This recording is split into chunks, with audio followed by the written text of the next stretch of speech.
opening statement or go straight to questions? You can go straight to questions. That's good. All right. Let's start with Travis Brown from the Bryan College Station Eagle.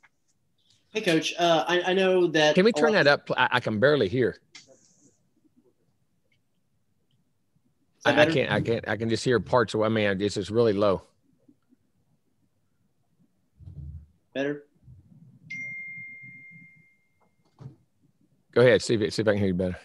Hey, yeah, just curious. Go ahead. Okay, cool. There it is. There it is.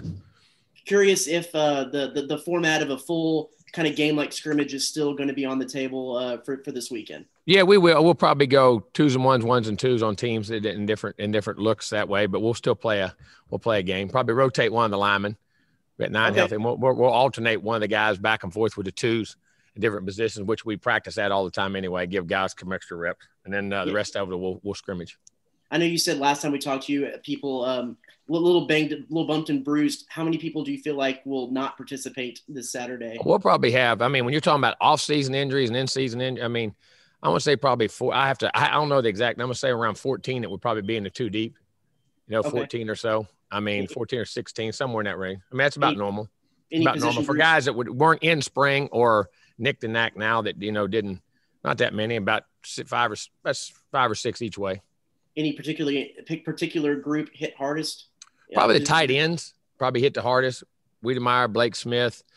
Cup practice had some really good practices. We're holding him on this last week. Just get back healthy from what he was going through, which we knew when the limit going in. Because some of those guys we limited going into spring. There was a certain number of days we were going to give them and then rest others so we could get some work in. And hopefully Max Wright's he's always been nicked a little bit, but he'd probably be okay by Saturday. But that group probably the most. And, of course, offensive line, really, we only got 2 or 3 hurt, but we're going in with 11. So we had 9. We got 9. So because then we signed 7, we'll have 18 in the fall, which is normal. And then finally, with your quarterbacks, what are you looking for from them in this first spring game from them? And manage the game, run the show, make the decisions you got to run, and like they have been all day. I mean, all spring. Manage situations, understand it, play good football at the same time, take care of the football, and be smart and be intelligent and aggressive on how they play, and just control the tempo of the game, the momentum of the game. Don't let it overwhelm them, which I'll be shocked if they do because I think they've all done a really good job of that. Been very pleased with their performance. I mean, it isn't perfect. We got a long ways to go, but they've done a really good job, in my opinion, of some of the situations and tough situations we put them in spring practice. All right, next up is Olin Buchanan from TexAgs.com. Hi, Jimbo. I got a couple of defensive questions for you. First of all, have you seen through this practice anything that indicates to you that maybe y'all can even have a better pass rush next year? And I'm specifically wondering about some of the younger guys like Donnell Harris and some of the guys like that you brought in. Well, we hope so, and that's a big emphasis that we try to put on in spring is we got to be able to pressure the passer, and when pass rush downs, you got to get there. You got to affect the passer, and it's not always just sacks, but can you affect him? Can you hit him? Can you make him move off his spot, reset his feet, relocate, those type things? So I'm sure hoping so, and that's a big objective. What we try to get out of spring, and hopefully it'll carry on the fall. And just how are y'all using Antonio Johnson? What do you feel like Antonio's safety, nickel? Both, yes. Whatever situation with him, and how is he playing really well? I think he's having a really good spring. I think he is progressing very well, and I think can contribute both places and feel very comfortable with him doing both things. He's a very physical guy. His coverage skills have really improved just from knowledge of where his help is, where his not help is, how to cover, what to do, leverages, and I think he's had a really, really good spring. Okay, thank you very much, Jimbo. Thank you. Next up is Gabe Bach from TexAgs. Yeah, Jim, I want to ask you about Anaya Smith. It's year 3 now. At this point as an upperclassman, how's he coming along in his mastery of everything he needs to do out there? And then where is he growing as a leader? How's his development now? That's the big challenge of when you go to be the face of the leadership role, not just a leader, but one of the leaders. And I think he's growing in that regard. He's getting better and better in his routes and understanding and, getting the ball. Probably didn't give him as much running back in this spring camp. We gave him some, not a ton, but that's out of design, and we'll mix it back in the fall. We'll keep doing both, but he's learning to grow. Because listen, when you become one of the leaders, that's a different than being a leader. That's a different burden. It's a different thing to carry, and he's learning how to do that. Okay, let's go to Mike Lucas from KAGS. Coach, I know Buddy's heading to the NFL, and that leaves a big leadership void in the linebacker core, but you guys have a lot of young guys I know you've talked about being excited about. So just curious, how is that position group shaping up so far this spring? Better and better. I mean, Hansford's coming back in that group, but some of the other guys, I mean, Chris Russell, no guys. T. Lee's been a really good. I've been very happy with him in spring. I think he's had an outstanding spring. Theron Lee has really played good, knowledge of the game, reading things, doing a really good job. White's played a lot, done well, been nicked up here and there. So we'll see where he's at as it goes, but he was playing well. But, you know, T. Lee and those guys have done a really good job of adjusting and making a lot of good plays in spring. And also 45 has done a really good job. He can run, man. Dadgum can he run. Huh? Oh, yeah, Coop. I'm assuming they know who Coop was. I'm saying that, but Coop can run. He flashes at you, man. He jumps across the screen really fast. When he pulls the pin, man, he pulls it. He can run, he can cover, and the big important thing, he can close ground. I mean, really, really close ground. When you talk about speed in certain positions, it's obvious, but from a linebacker's perspective, how much does that little extra step of speed make a difference between? Oh, it's huge. That first step, reading, and then the explosion step. You know, another one, Antonio Dole's doing a good job. Dole's playing at Sam on the ball, doing some of that stuff, and then playing in the middle. He's done a good job of that. But they all, when you know, if you can get the initial read, get that step, and then when you pull that pin, man, at linebacker, you got to pull it. You got to explode. You got to go to where you're going, where your fit is, and how you got to get there. And we're getting better and better at that. Thanks, Coach. Thank you. Let's go to John Wilson from KBTX. Coach, as you guys have worked your way now through almost a full spring, you'll have a spring game with fans in the stands. Does it feel more normal, and does it help as you kind of march towards what will hopefully be a normal fall? I don't know. I guess you get so caught up in coaching. I don't know if anything does feel normal. I mean, we're just doing our job the way we do it. I mean, hopefully it is getting back to normal. It'd be great to see people in the stands on Saturday and where we're at. But I guess you get so engrossed in what you're doing as a coach, sometimes you forget about all that. At least I do at times. I really do. And because you see all the issues in which you got to have 15 practices to get there. At least, you know, you're not trying to fix them right now. You're just trying to get solutions and give guys the ability and the tools to be able to fix those problems and address them getting better. So I know from that standpoint, for me, I haven't noticed it any different. To me, it's just practice because you come right out of it. But I think probably when you see the stand Saturday, I think that'll be the first time you really feel it. Thank you.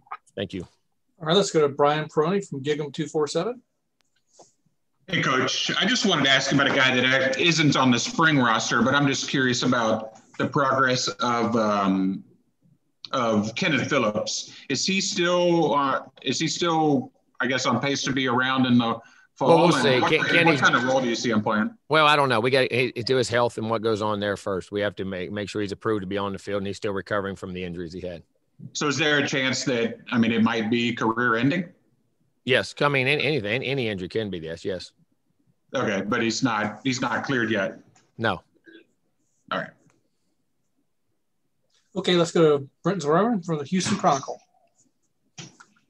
Jimbo, what's your opinion on this new legislation that's pending, I guess, in terms of reducing fall camps? I think it said something like 21 to 8 full-on practices. Your thoughts on that? And also, could that potentially lead to more injuries during a season because of that reduction? I don't know. We'll see. I mean, right now we're hearing you get 8 shells, 8 padded. Difference. We go padded. The only time we ever tackle is the 2 scrimmages. We never hit the ground. And unless it's an accident. I mean, guys may tangle up, but we don't go to the ground except for the 2 scrimmages ever. And even in spring, we never do that. I mean, that's kind of normal. Your shells kind of be in those practices, but you got 9 helmets practice. That's a big advancement from the other padded practices you had. So player development, I think, for big guys and things like that will be very challenging because it's hard to develop the guys in the front sevens on both sides when you're not, doing those kind of things. So I mean, it could lead that or it could not lead to. I mean, they're the medical experts. We just have to go by the rules in which they have, and we'll have to adjust our practices accordingly and try to make sure in player development we're able to get out of what we need to in that regard. We got to have to be not creative, but very have to maximize your time when you are allowed to hit and do things and still do it safely so you're not trying to injure the guys. Thank you. Thank you. All right, we got a couple more questions on the queue. We'll go to Chuck Carlton from the Dallas Morning News. Yeah, Jimbo. I'm just curious, you still have, the spring game. You're not totally through with the spring practice, but have you seen the things you want to see and maybe had any questions or concerns answered positively so far? Or where do you stand in terms of, I guess, evaluating where the team is right now? Well, I think about normal where you are in the spring. You never get everything you need to see in spring. One, you don't have enough practices, and two, you don't have your whole team here. So your numbers, and you're not participating with guys who have surgeries at the end of the season, who'll be on the field, how that chemistry works, all those types of things. You never see it. What you try to do in spring is just create the scenarios and evaluate the people so you can make decisions over the summer for fall camp, where you put them, how you put them, where they fit. And then you still got to experiment because you still got new guys coming in. And then plus you're still going to have to see how guys come back from surgeries, come back from things that are not in there right now, or that have, limited participation and developing your depth. So that's always never a question that you're fully have an answer to. But at the same time, you can at least tweak and turn and get guys in place to give you an idea where you think you want to start when fall camp comes. Because listen, that's one thing about a football team. You're always tweaking, turning, experimenting, or making changes. Things are never going to be concrete. And then you're going to have the adversity of whether a guy's injured, whether this happens, whether that happens. I mean, there's so many things. And what you're trying to do is provide enough possible options for you as a coach to be able to solve multitudes of problems. And you have to, sometimes I create problems in my head. If that happened, if that happened, if that happened, there's nothing here, but if that did, what would my answer be? And I think that's almost sometimes a never ending quest. You end up chasing your tail all the time, but it's something you have to do as a coach. And I guess just as a follow-up, obviously no spring practice last year, but comparing this to your first two, are you guys further along at this point than you were in those? Well, I mean, whether you say further along, maybe in your culture of how you do things, but you're replacing the whole offensive line. You're replacing a new quarterback, replacing, just a few guys on defense, which is good. And you're also asking a new group of guys on offense, like here, the pressure's on the receivers, the running backs, and tight ends. That's the experience. They've got to play flawlessly so the other guys can work their way into playing. And that's still a challenge. They're not doing. I'm just saying that's always a challenge going in. So with those positions and what they do and how they do it. So, and on defensively, can we make up some of the forces inside, still play the run? We got to play better. We got to play better pass defense, and we got to rush the quarterback better. And then we got to a few things on the special teams to improve on. I think we made some really good jumps last year and how we did things, got back to where we were the first year. And our kickers, punters, and snappers doing a good job. So, we still got a lot of work to do. All right, let's go to Sam Kahn from The Athletic, and then we have a follow-up from Gabe. Hey, Jimbo, last week during the announcement of the ending of the dead period, one thing that I noticed was the waiver for on-campus evaluations on unofficial visits. I'm curious, does that change anything for you guys, or how do you guys envision that working?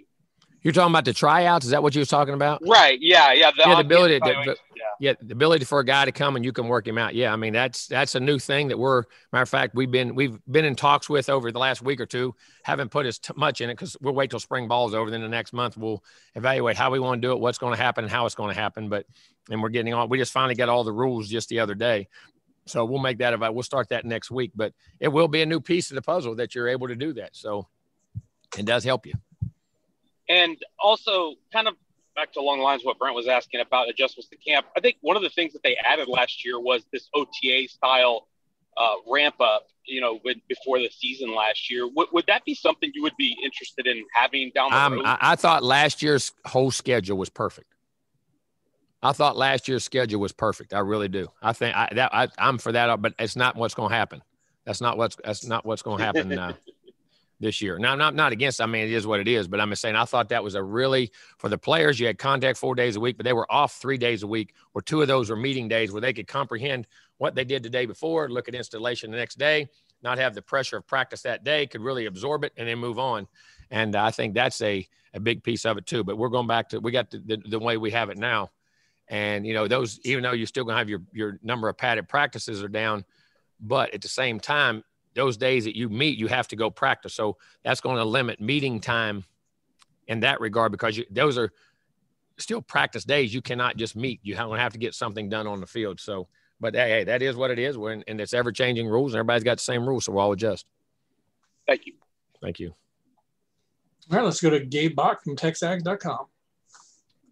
Yeah, Jimbo, Damani Richardson at safety last year had to deal with a lot. He missed a couple games with the protocol stuff, and he played hurt. You informed us of that after the season, but we didn't know about it. But with him, if he's 100% healthy, what are your expectations for him on the back end? Well, I mean, you're talking about a guy has a lot of experience, a lot of ability, a lot of leadership, and hopefully a guy that plays at a dominant safety position that can do a multitude of things and be a leader on our football team. I think that's got to be expected and demanded from him, and from that regard. All right. Well, that's all the questions we have for you, Coach. Thank you. You have a great day. All right. Thanks, everybody.